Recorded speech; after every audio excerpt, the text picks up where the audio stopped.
एक माँ अपना बच्चों को 9 महीना कोख में रखती है। जब पूरा महीना हो जाता है तो उस माँ ने उस बच्चा को जन्म देती है। एक बच्चा का जन्म देने के लिए माँ का चिता से कम नहीं होता है। फिर भी माँ अपना दर्द सहकर उस बच्चा का जन्म देती है। जब बच्चा जन्म ले लेता है उसे टॉवल में लपेट कर रखती है कि मेरे बच्चा को कहीं ठंड ना लग जाए। उसे 14 बार तेल लगाती है कि मेरा बच्चा शक्तिशाली बनेगा। माँ दौड़ दौड़ कर जाकर देखती है कि मेरा बच्चा को कहीं ओठ ना सूखा जाए। उन्हें बार बार दूध पिलाती है। उन्हें काजल टीका लगा कर रखती है कि मेरे बच्चा का कहीं नज़र ना लग जाए। अगर उस बच्चा को थोड़ा बीमार पड़ जाता है तो माँ छटपटाने लगती है कि मैं अपना बच्चा को कैसे ठीक करूं। वो भगवान से दुआ करती है कि हे भगवान, मेरा बच्चा को सारा दुख तकलीफ मुझे दे दीजिए, लेकिन मेरा बच्चा को सुरक्षित रखिए। माँ ने अपना बच्चा को चलना सिखाती है, बोलने के सिखाती है, सब कुछ सिखाती है। और उसी बच्चा एक दिन बड़ा होकर अपना माँ पर अंगुली उठाता है तो माँ को दिल को कितना चोट पहुँचता है वो एक माँ समझ सकती है। आज हम आप लोग का एक ऐसा ही कहानी सुनाने जा रही हूँ। इस कहानी का आप लोग ज़रूर सुनिए। हो सके तो आप लोग अपना बच्चों को सुनाइएगा। अगर मेरा कहानी अच्छा लगा तो आप लोग एक लाइक शेयर ज़रूर कीजिएगा। एक गांव था। उस गांव में एक पति पत्नी रहा करते थे। वो लोग जात का कुम्हार था। वो लोग माटी का बर्तन बनाकर बाजार में बेचते थे। उसी से अपना संसार चला रहे थे। उस दोनों का 4 बरस शादी का हो चुका था, लेकिन कोई संतान नहीं हुआ।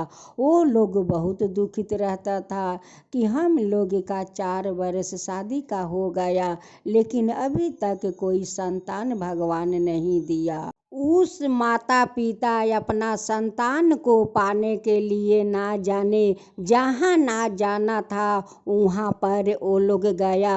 देवी देवताओं का पूजा पाठ करते थे, माना चीना करते थे कि हे भगवान, हमें एक संतान दे दीजिए। उस माता पिता एक संतान पाने के लिए ना जाने कितना सारे ओझा वैद्य दिखाया, देवी देवताओं का पूजा पाठ किया, तब जाकर उनकी एक संतान हुआ। उस माता पिता अपना संतान को पाकर बहुत खुश था। वो लोग का तो खुशी का कोई ठिकाना नहीं था। उस माँ ने अपना बच्चा को टॉवल में लपेट कर रखती है कि कहीं मेरा बेटा को ठंड ना लग जाए। वो माँ अपना बेटा का दिन 14 बार तेल लगाती है कि मेरा बेटा का शरीर कोमल रहेगा और मेरा बेटा शक्तिमान बन जाएगा। अपना बेटा को हमेशा काजल टीका लगा कर रखती है कि मेरा बेटा का कोई नज़र ना लगा दे। वो अपना बच्चों को बहुत तुला तुला करके रखती है। उस माँ का मन में हमेशा एक डर बना रहता है कि मेरा बेटा को कहीं ठंड ना लग जाए, कहीं बुखार ना हो जाए। ये हमेशा उनके मन में डर रहता है। उसलिए अपना बच्चा को वो तुले तुले पूछती है। देखते देखते बच्चा 1.5 साल का हो जाता है। उस माता पिता अंगुली पकड़ कर अपना बच्चा को चलना सिखाते हैं, अपना बच्चा को अच्छे अच्छे बात करना सिखाते हैं। एक माँ अपना बच्चा को किस तरह पोषण पालन करती है वो तो एक माँ जानती है। जो कुछ उनकी बेटा मांगते थे वो माता पिता सब कुछ लिया कर अपना बेटे को देते थे। सब कुछ उनकी मांग पूरा करते थे।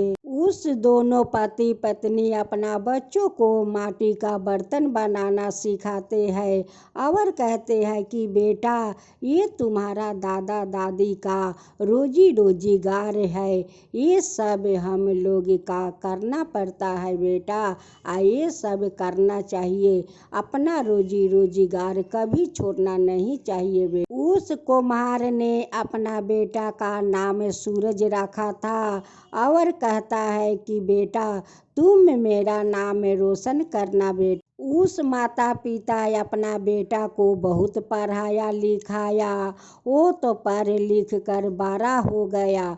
एक दिन उनकी माता पिता कहते हैं कि हम लोग का तो वैसे होता है, अपना सूरज के कहीं अच्छा लड़की देख कर हम लोग शादी करवा देते। एक दिन उनकी माता पिता कहते हैं कि बेटा तुम तो अब शादी का योग्य हो गए हो, अब तो तुम्हें शादी कर लेना चाहिए, एक बहू घर में ले आना चाहिए।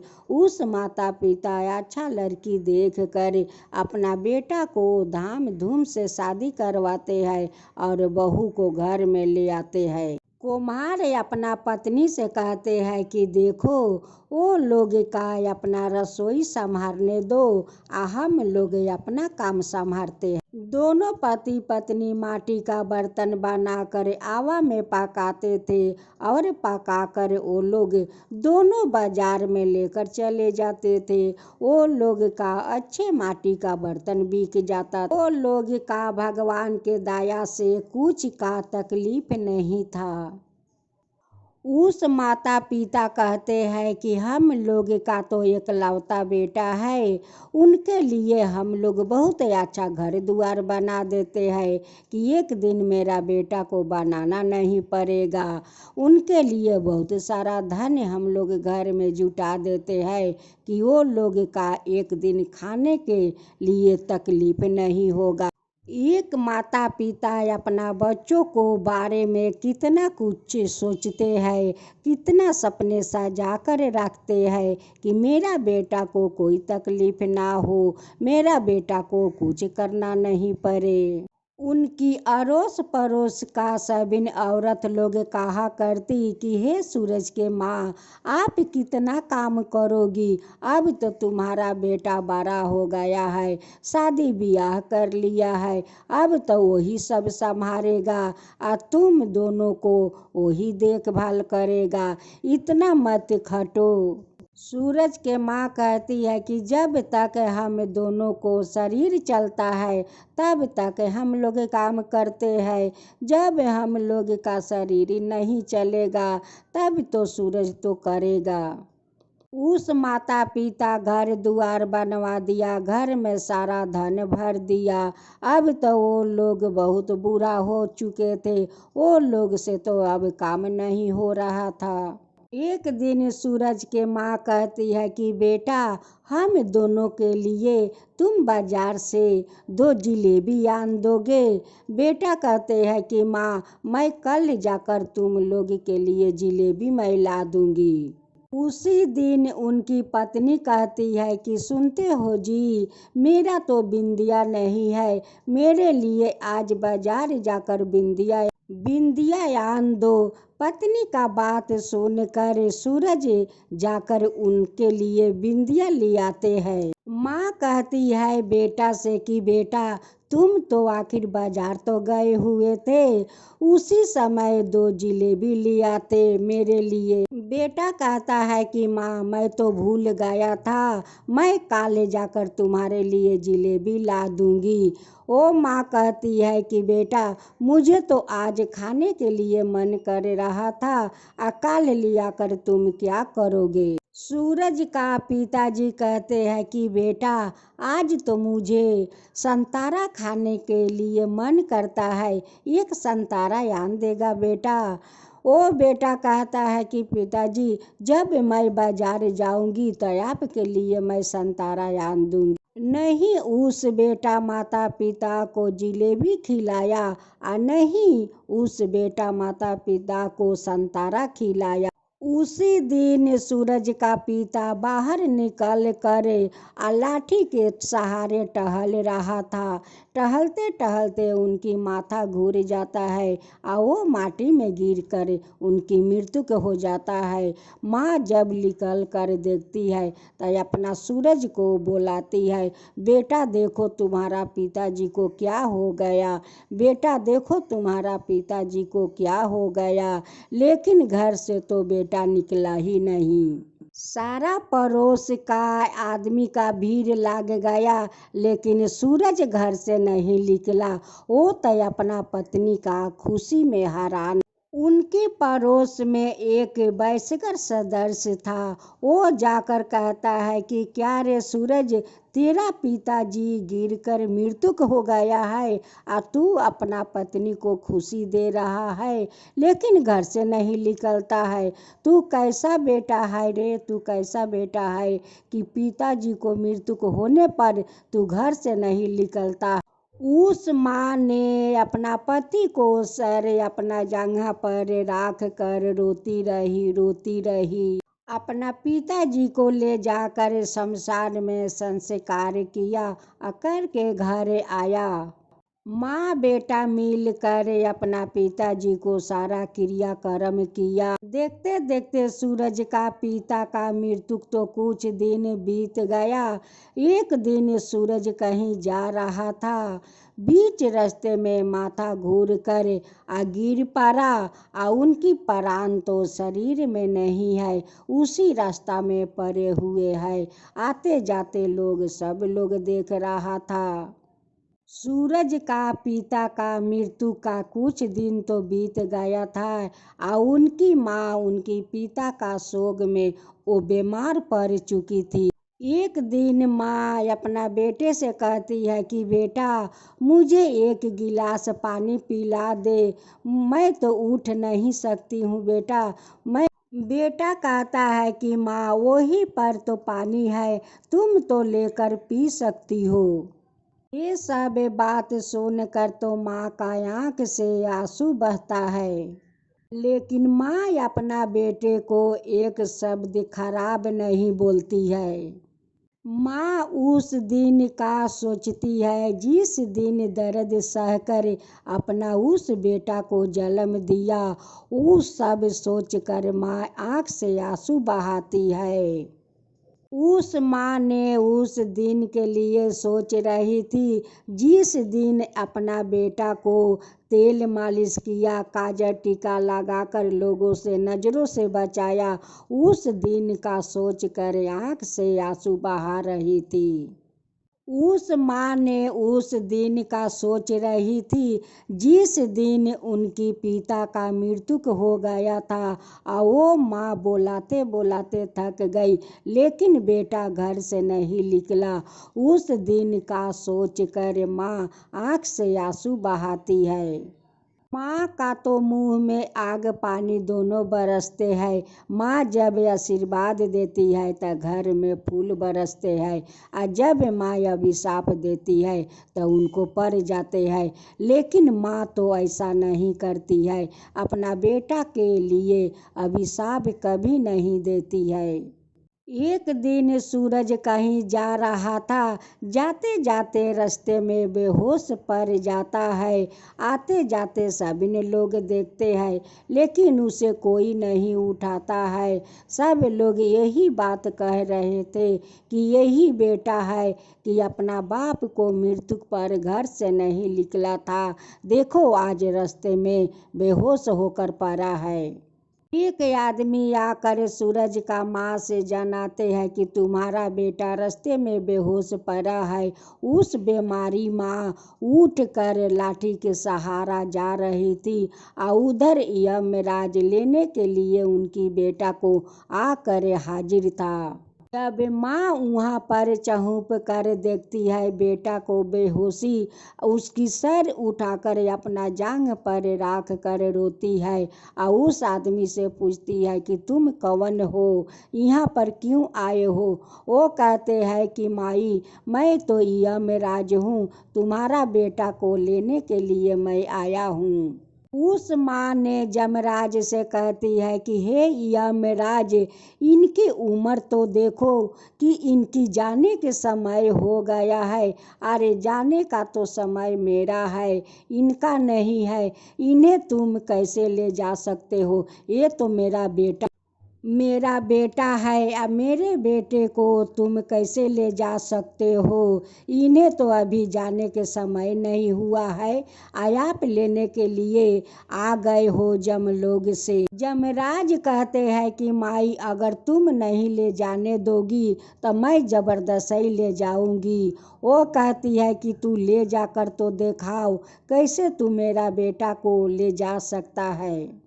बुढ़िया माई भगवान महादेव को पुकारती है कि हे महादेव, आज देखिए मेरा बेटा को जमलोक ले जाने के लिए जमराज आया है। आज तो आप मेरा बेटा को बचाना होगा। मेरा बेटा जैसा भी हो, उन्हें तो आपको बचाना होगा। अभी तो उन्हें जाने का समय नहीं हुआ है। हे भगवान महादेव, आकर आप मेरा बेटा को बचा लीजिए।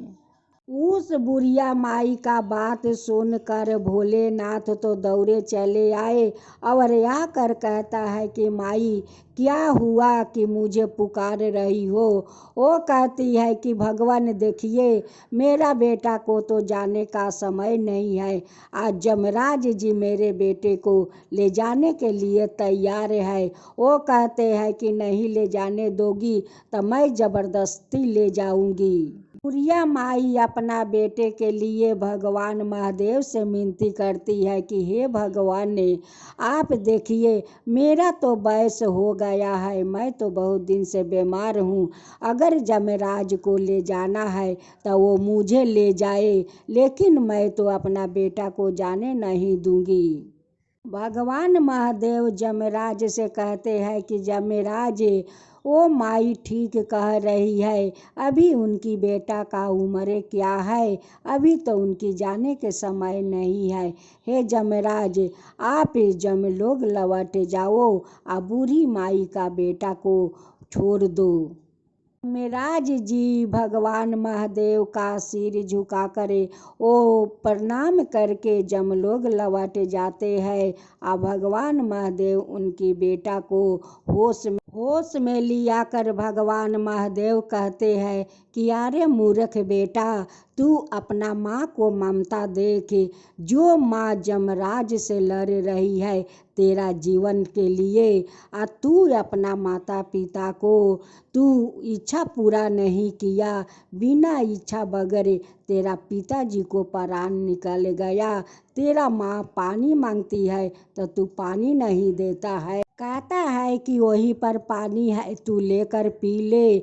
आज देख तेरा माँ तेरे लिए जमराज जी से कैसे लड़ रही है, तेरे प्राण लेने नहीं दिया। देख माँ का ममता, देख माँ कैसी होती है। सूरज भगवान का पैर पकड़ कर रोता है और कहता है कि हे भगवान, हमें माफ़ कर दीजिए, इस मूर्ख को आप माफ़ कर दीजिए। अब कभी अपना माँ को तकलीफ नहीं दूंगी भगवान, कभी तकलीफ नहीं दूंगी। भगवान महादेव कहते हैं कि एक माता अपना संतान को जन्म देने में कितना तकलीफ सहती है वो तो माता जानती है, तुम क्या जानोगे। एक माता अपना बच्चों को कैसे पोषण पालन करती है वो तो एक माँ जानती है, तुम क्या जानो, तुम तो मूर्ख हो। जब तुम पिता बनोगे तब समझोगे कि हाँ माता पिता कैसे होते हैं और अपना संतान के लिए वो क्या कर सकती है।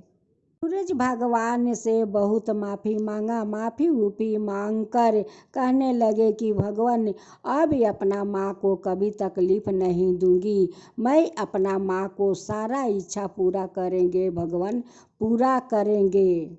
सूरज अपना माँ को घर ले जाता है, अपना माँ को सेवा करता है। माँ को जो चाहिए वही लाकर अपना माँ को देता है। कहते हैं कि माँ, तुम्हारा जो इच्छा होगा वही बोलना माँ, मैं सब कुछ लाकर तुम्हारा सामने रख दूंगी और तुम्हें खिलाऊंगी माँ। उस माँ ने अपना सारा दुख तकलीफ भूल जाती है और अपना बेटा से प्यार करती है। हे महादेव, जैसे उस कोमैन का बेटे को जमराज से ले जाने से बचा लिए, उस सूरज का आप समझाया, उस बेटा से अपना माँ को प्यार दिलवाया, वैसा ही सब कोई पर प्यार बरसाइए, वैसा ही सब कोई का ऊपर कृपा कीजिए। जो आपका कथा कहता है, जो सुनता है, जो हुंकारी पड़ता है, उन सब का ऊपर कृपा कीजिए, उन सब का ऊपर कृपा कीजिए। हे भगवान, हे महादेव, सब का ऊपर कृपा कीजिए। भोलेनाथ की जय हो, भोलेनाथ की जय हो, माता पार्वती की जय हो, माता पार्वती की जय हो।